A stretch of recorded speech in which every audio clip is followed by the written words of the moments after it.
They weren't perfect, but we loved them. Today, someone lost their home, someone lost their job, and someone lost their life. Rest in peace, Memecoins, or not.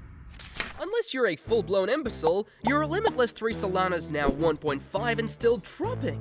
Everyone's having a holy meltdown, and so am I. The meltdown is so hard that the day before yesterday, my legs just gave out. It was accompanied by terrible pain, but I wasn't home, and the only painkiller I could find at 2 AM was from a cat's first aid kit. I was tripping for about 5 hours, but in the morning, I realized Trump is a freaking genius.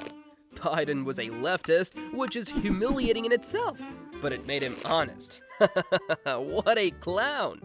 Trump thought, and as soon as he came to power, he immediately started pushing his favorite shady schemes. When it comes to screwing people over, our apricot knows his stuff. But to understand the whole genius plan and not keep hitting the cat's painkillers, you need to understand a few processes from something as distant to crypto down as economics. Specifically, we're interested in the US national debt. To not overload your tiny brain, we won't delve into where it comes from or why it's needed. Let's just remember the number, $7 trillion. Neither the US nor even Jesus Christ can pay that back. So, our presidents regularly refinance the debt. Essentially, they took all the government bonds and reissued them. But right now, the yield on these bonds is quite high, around 4 to 5%, and if they're reissued at that rate, they'll have to pay those percentages. And as we know, when you spend money, there's less of it. Trump doesn't want that. And here's where the FRS comes in.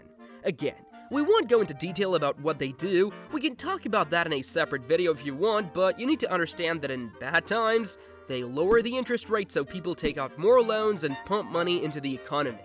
And in good times, they do the opposite. And then the orange man had an idea. The pump and dump scheme. What if we screw over the stock market, crash it to hell, drop it and piss all over it? You get the idea. So the FRS would have to reconsider its rate and lower it due to market realities. They always do that, and then the reissue would happen at much lower rates, which is good for the country. So in about 6 months, when the refinancing deadline approaches, we'll have to eat crap so Trump can brilliantly reissue the bonds. After that, everything will go back to normal, or maybe the old man just went crazy and is also hitting the cat's painkillers. Meow.